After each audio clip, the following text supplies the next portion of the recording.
స్వర్ణ Bharat trust founder, ఇంత చక్కటి స్పిరిట్కు back బోన్గా ఉన్నటువంటి చిరంజీవి దీపా వెంకట్ గారు, హైదరాబాద్ చాప్టర్ మేనేజ్మెంట్ చూస్తున్నటువంటి మిత్రులు కృష్ణప్రసాద్ గారు, పెద్దలు గౌరవనీయులు కేంద్ర మంత్రివర్యులు వెంకయ్య నాయుడు గారు, దేశ రక్షణ శాఖ మంత్రివర్యులు శ్రీ మనోహర్ పారికర్ గారు, కేంద్ర మంత్రివర్యులు గౌరవనీయులు బండారు దత్తాత్రేయ గారు, రాష్ట్ర మంత్రివర్యులు గౌరవనీయులు శ్రీ మహేందర్ రెడ్డి గారు, వేదికను అలంకరించినటువంటి ఇతర ప్రముఖులు, సభలో ఆసీనులైనటువంటి గౌరవ పార్లమెంట్ సభ్యులు, శాసనసభ్యులు, శాసన మండలి సభ్యులు, వివిధ హోదాలలో పనిచేసి ఉన్నత స్థాయి బాధ్యతలు నిర్వహించి రిటైర్ అయినటువంటి పెద్దలు, సంఘం పట్ల సమాజం పట్ల మంచి జరగాలని కాంక్షించి ఈ స్వర్ణ భారత్ ట్రస్టుకు వెన్నుదన్నుగా నిలుస్తున్నటువంటి అనేక మంది, అనేక సంస్థలకు చెందినటువంటి మిత్రులు, అన్నదమ్ములు, అక్క చెల్లెలు అందరికీ నమస్కారం. చాలా మంచి కార్యక్రమంలో పాల్గొంటున్నందుకు నాకు చాలా సంతోషంగా ఉంది. సంఘం, సమాజం నిలబడటానికి, పురోగమించడానికి అనేక సందర్భాలలో చరిత్రలో అనేక మంది వ్యక్తులు అనేక రకాల కంట్రిబ్యూషన్ చేశారు. స్వర్ణ భారత్ ట్రస్ట్ నిజంగా ఇక్కడికి రాకముందు ఈ ట్రస్ట్ యొక్క కార్యకలాపాలు ఇంత విస్తృతంగా ఉన్నాయని నాకు అవగాహన లేదు. ఇక్కడికి వచ్చి చూసిన తర్వాత ప్రత్యక్షంగా ఎన్ని ఫ్యాకల్టీస్లో ఎంతమందికి శిక్షణ ఇస్తూ ఉన్నారు, శిక్షణ ఇచ్చి వదిలేయటమే కాదు, వారికి అవకాశం ఉంటే ఉద్యోగం లభిస్తుంది, లేని పక్షంలో సెల్ఫ్ ఎంప్లాయ్ కావడానికి బ్యాంకులతో కూడా టైప్ చేసి వారికి లోన్స్ కూడా ఇప్పించడం, ఇవన్నీ కూడా జరుగుతున్నాయి. చాలా సంతోషం. దీప గారు, వెంకయ్య నాయుడు గారి కూతురు మనందరికీ తెలుసు. తండ్రి నుంచి అబ్బినటువంటి సంస్కారం, ఆ సంస్కారంతో అమ్మాయి రాజకీయాల్లోకి వచ్చి ఉండొచ్చు, కానీ సేవ చేద్దామనేటువంటి ఒక మంచి సంకల్పం తీసుకొని తన యొక్క సమయాన్ని, అమూల్యమైనటువంటి సమయాన్ని వెచ్చించి తన కుటుంబంతో పాటు సంఘం కూడా నా కుటుంబమే కదా, ఏదో చేయాలనే ఉద్దేశంతో 2001లోనే ఈ ట్రస్ట్ను నెల్లూరు జిల్లాలో వెంకటాచలంలో నాయుడు గారి స్వగ్రామంలో నెలకొల్పారు. చిన్న మాట, స్వర్ణ Bharat trust is guided by Mahatma Gandhi dictum, that is back to villages. భారతదేశం గ్రామాల్లోనే ఉంది అని చెప్పి, ఇండియా లివ్స్ ఇన్ విలేజెస్ అని గాంధీ గారు తరచూ చెప్పేవారు. ఆ గ్రామీణ ప్రాంతంలో ఉండేటువంటి ప్రజల్ని చైతన్యపరిచి వారికి అవసరమైన ఉద్దీపన, స్టిమ్యులస్ అందించి వారిలో ఉన్న ప్రతిభను వెలికి తీసి ఉత్తమ పౌరులుగా వారిని నిలబెట్టాలనేటువంటి ఒక సదుద్దేశంతో ప్రారంభమైంది స్వర్ణ భారత్ ట్రస్ట్. చాలా సంతోషం. అక్కడి నుంచి విజయవాడ, నేడు విజయవాడ హైదరాబాద్ చాప్టర్ను ఈ ట్రస్ట్ ప్రారంభించుకోవడం మంచి శుభసూచకం. హైదరాబాద్ పరిసర ప్రాంత నిరుద్యోగులకి, యువకులకి, యువతులకి అందరికీ కూడా ఈ ట్రస్ట్ అద్భుతమైన సేవలు అందిస్తుంది, అందులో ఎటువంటి సందేహం లేదు. ఈ ట్రస్ట్ ఇంకా బాగా విజయం సాధించాలని నేను సంపూర్ణంగా కోరుకుంటూ ఉన్నాను. సందర్భం కాబట్టి ఒక మాట నాకు చెప్పాలనిపించింది. ఇందాక నేను పారికర్ గారిని అడిగాను, 85లో నేను ఎమ్మెల్యే అయిన తర్వాత అరుణ్ శౌరి గారు, ప్రఖ్యాత జర్నలిస్ట్, మెగాసెస్ అవార్డీ, ఇండియన్ ఎక్స్ప్రెస్లో ఒక ఆర్టికల్ రాశారు. బండార్కర్ అనే ఒక వ్యక్తి ఏ విధమైన కంట్రిబ్యూట్ చేశారు, తద్వారా మహారాష్ట్రలో ద్రాక్ష తోటలు ఏ విధంగా విరివిగా పెంచుతున్నారనే ఒక అంశం చాలా చక్కగా రాశారు. ఆ రోజుల్లో సెల్ ఫోన్ ఉండేది కాదు. చాలా కష్టపడి నేను అరుణ్ శౌరి గారి నంబర్ తీసుకుని ఆ బండార్కర్ గారి అడ్రస్ అంతా కనుక్కుని 86వ సంవత్సరంలో ఆ ప్రాంతానికి వెళ్ళాను. 3 ప్రాంతాలు టార్గెట్గా పెట్టుకుని మోహన్ దారియా గారు నడిపినటువంటి వన్ రాయ్ ట్రస్ట్ అనేది ఒకటి, అన్నా హజారే గారి గ్రామం రాలేగాన్ సిద్ధి అనేటువంటి గ్రామం, అట్లాగే వెస్టర్న్ ఘాట్స్లో గోవా మహారాష్ట్ర సరిహద్దులో ఉండే బండార్కర్ గారి గ్రామం. ఆయన ఎంత గొప్ప ఆయన అంటే బండార్కర్ గారు ఎంఎస్సీ అగ్రికల్చర్ కంప్లీట్ చేసి కేంబ్రిడ్జ్లో వారికి రీసెర్చ్ చేయడానికి అవకాశం వస్తుంది. స్టూడెంట్షిప్ అంటే స్కాలర్షిప్ కూడా మంజూరు అవుతుంది. ఇలాగ ఒక సంవత్సరం కోసం వెళ్తున్నాం కదా, కొన్నాళ్ళ పాటు పేరెంట్స్తో గడుపుదామని చెప్పి వెస్టర్న్ ఘాట్స్లో ఉండే తన ఊరికి వస్తాడు. చాలా పరిస్థితి బీభత్సంగా ఉంటుంది. రైతులంతా కూలీలుగా మారిపోయి ఉంటారు. వెస్టర్న్ ఘాట్స్ కాబట్టి బల్లున కురిసేటువంటి వర్షాలు, ఆ మట్టి అంతా కొట్టుకుపోయి రాకీ సాయిల్స్ కావటం, వ్యవసాయం క్షీణించిపోవటం, రైతాంగం అంతా కూలీలుగా మారటం, చాలా ఇబ్బందికరమైనటువంటి పరిస్థితి చూస్తాడు. ఇది ఇక్కడ నా ఊళ్ళోనే ఉందా, పక్క ఊళ్ళలో కూడా ఉందా అని చెప్పి బంధువుల ఊర్లకి, స్నేహితుల ఊళ్ళకి కూడా పెడతాడని. ఆ ప్రాంతం అంతా అట్టే కనిపిస్తుంది. దాంతో బాగా ఏడుస్తాడు, ఆవేశం ఎమోషనలైజ్ అయిపోయి, నేను చిన్నప్పుడు ఎట్లా చూశాను ఈ ప్రాంతాన్ని, ఇప్పుడు ఎట్లా ఉంది అని ఏడ్చేసి ఒక సీరియస్ డెసిషన్ తీసుకుంటాడు. ఇంకా చదువుకున్నది చాలు, నేను లండన్ పోకూడదు, ఇక్కడ నేను పుట్టినటువంటి ఈ ప్రాంతంలో ఉండి ఏదో చెయ్యాలని చెప్పి ఒక నిర్ణయానికి వచ్చి ఆయన టెరిఫిక్ రీసెర్చ్ను అక్కడ నెలకొని ఉన్నటువంటి ఆ పరిస్థితుల నేపథ్యంలో రైతాంగం ఎట్లా వ్యవసాయం చేయవచ్చు అని ఒక రీసెర్చ్ కొనసాగిస్తారు. తన గురువులు, తన ప్రొఫెసర్లు, తన సహచార స్కాలర్స్ అందరినీ తీసుకొచ్చి చాలా ఇంటెన్సిఫైడ్ రీసెర్చ్ చేసి అద్భుతమైన ఫలితాలు సృష్టిస్తాడు. తత్ఫలితంగా బాల్కనీలో పెద్ద మామిడి చెట్టు వేస్తాడు ఆయన, రియల్ మామిడి చెట్టు, బాల్కనీలో పెద్ద అరటి చెట్లు వేస్తాడు. అంటే ఆ టెక్నిక్ కనుక్కొని తయారు చేస్తాడు. దాన్ని ఆ ప్రాంతం అంతా విస్తరిస్తే ఈరోజు today because of Bhandarkar's contribution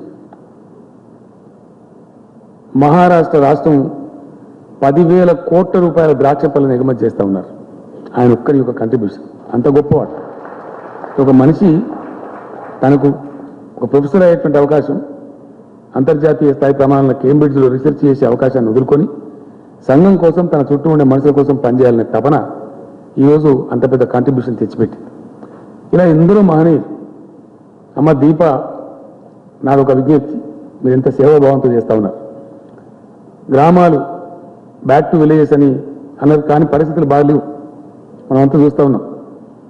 నిన్న వరంగల్ జిల్లా ఏదో ఊరికి వెళ్తే బస్సులో నా పక్కన మినిస్టర్స్, ఎమ్మెల్యేస్ వారితోనే అదే అన్నాను, ఈ తుమ్మ చెట్లు, ఈ మురికి ఏమిటి దుస్థితి అని చెప్పి బాధపడి అన్నాను. మీరు స్పిరిట్ బ్యాక్ టు విలేజెస్ పెట్టుకున్నారు కాబట్టి నాదొక ప్రార్థన ట్రస్ట్ వారితో, మీరు చక్కటి కార్యక్రమాలు చేస్తూ ఉన్నారు.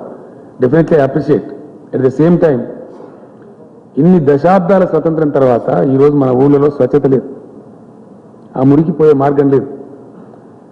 పంచాయతీరాజ్ సహకారం దేశానికి స్వాతంత్రం వచ్చిన తొలినాళ్ళలో ప్రారంభించబడే 2 గొప్ప ఉద్యమాలు.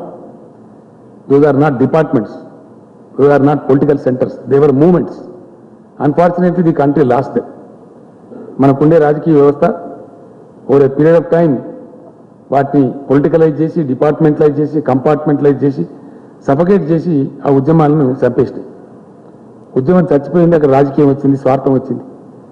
సర్పంచ్ గెలవడం కోసం లక్షల కోట్లు ఖర్చు పెట్టేటువంటి పరిస్థితులు వచ్చేసాయి. The moment spirit has gone. వాస్తవానికి చాలా మందికి తెలియదు ఈ విషయం. ఐసన్ హోవర్ గారు అమెరికా ప్రెసిడెంట్గా ఉండేటప్పుడు ఆనాటి ప్రధానమంత్రి జవహర్లాల్ నెహ్రూ తరచూ అమెరికా వెళ్తూ ఉండేవాడు. వారిద్దరి మధ్య ఉన్నటువంటి స్నేహితం.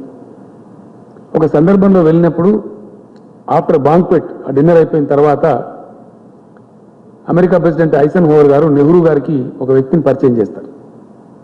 మిస్టర్ నెహ్రూ, వీరి పేరు ఎస్కే డే, ఈయన మీ ఇండియన్, ఇక్కడ అమెరికా దేశం యొక్క రూరల్ డెవలప్మెంట్ ఇన్ఛార్జ్గా పనిచేస్తూ ఉన్నారు, చాలా అద్భుతాలు సృష్టిస్తూ ఉన్నారు, మాకు చాలా చక్కటి ఫలితాలు వచ్చినాయని చెప్తారు.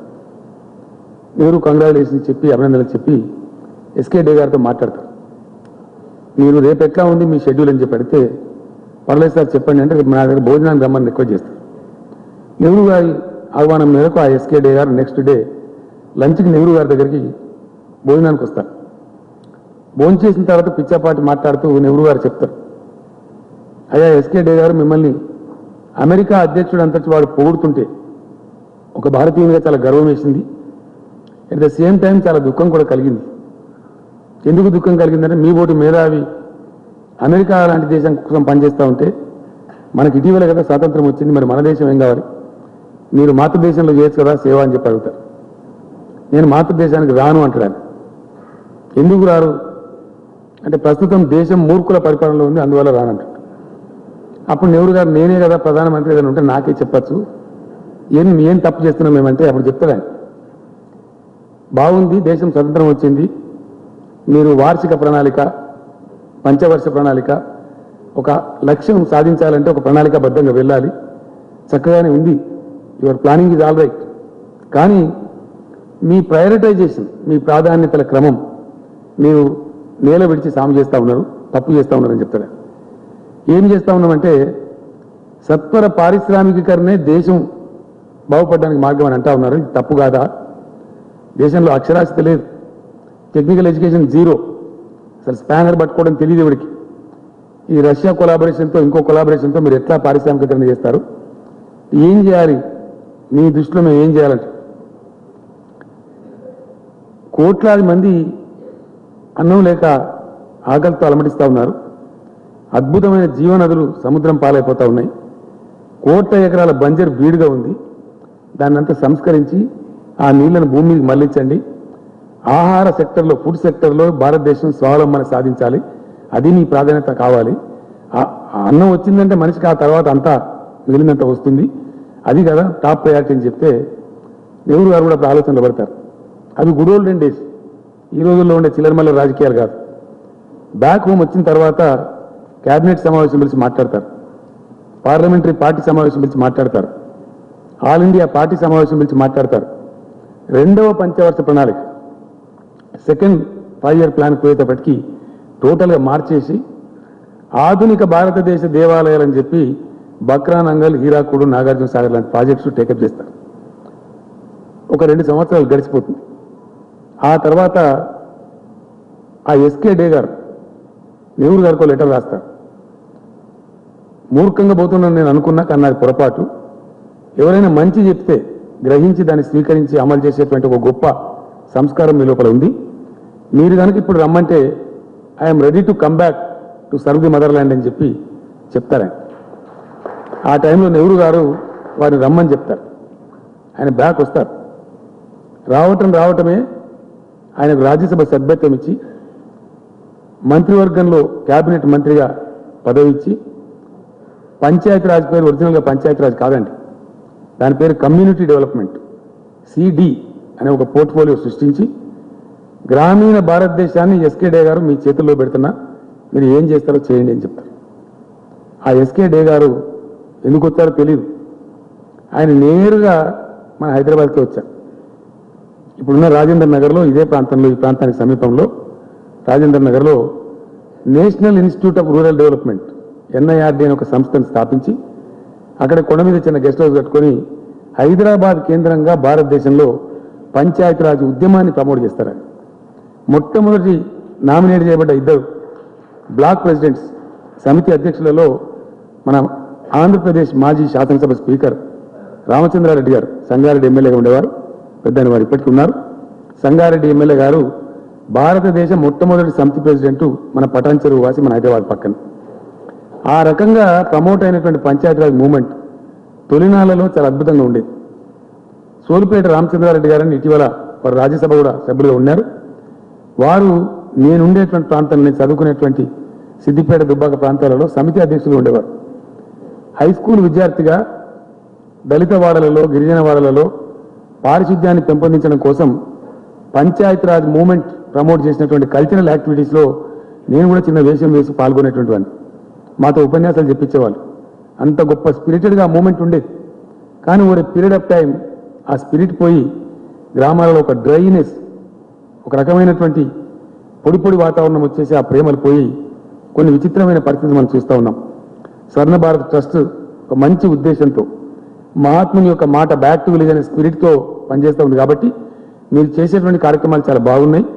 అన్ని కార్యక్రమాలతో పాటు ఈ పంచాయతీరాజ్ మూవ్మెంట్ని, ఇంకా మనం ఎవరం ఎంత చేసినా, దేశంలో అక్కడ ప్రధానమంత్రి ఏం చేసినా, కేంద్ర ప్రభుత్వం ఏం చేసినా, రాష్ట్ర ముఖ్యమంత్రి ఏం చేసినా, వీళ్ళ కంటే కూడా ప్రథమ స్థానంలో ఉండి పనిచేయాల్సిన వాళ్ళు గ్రామాలలో ఉండేటువంటి సర్పంచులు, ఎంపీటీసీలు, మండల అధ్యక్షులు, ఆ స్థానిక స్వపరిపాలన సంస్థ ఏదైతే ఉందో అది అద్భుతంగా పనిచేసిన నాడే దేశం ఎక్కడికక్కడ వికాసం రావడానికి ఆస్కారం ఉంటుంది. కాబట్టి ఇంత మంచి ఆశయంతో ప్రారంభించబడ్డటువంటి ట్రస్ట్ 100% మీరు విజయం సాధించాలని చెప్పి నేను కోరుకుంటున్నా. అదేవిధంగా ఈ పంచాయతీరాజ్లో వచ్చినటువంటి విపరిణామాలను, దుష్పరిణామాలను సంస్కరించడానికి ట్రస్ట్ పరంగా మీరు చేయాల్సిన కార్యక్రమం చేస్తే మీకు తెలంగాణ రాష్ట్ర ప్రభుత్వం సంపూర్ణంగా అండదండగా ఉంటుందని కూడా ఈ సందర్భంగా నేను మనవి చేస్తా ఉన్నా. ఈ ట్రస్ట్లో చేసే కార్యక్రమాలు చాలా బాగున్నాయి. నేను ఇప్పుడే వెంకయ్య నాయుడు గారితో చెప్పాను, మళ్ళీ ఒకసారి నేను పాపను ఇంటికి భోజనాన్ని పిలిచి మాట్లాడతానని చెప్పి.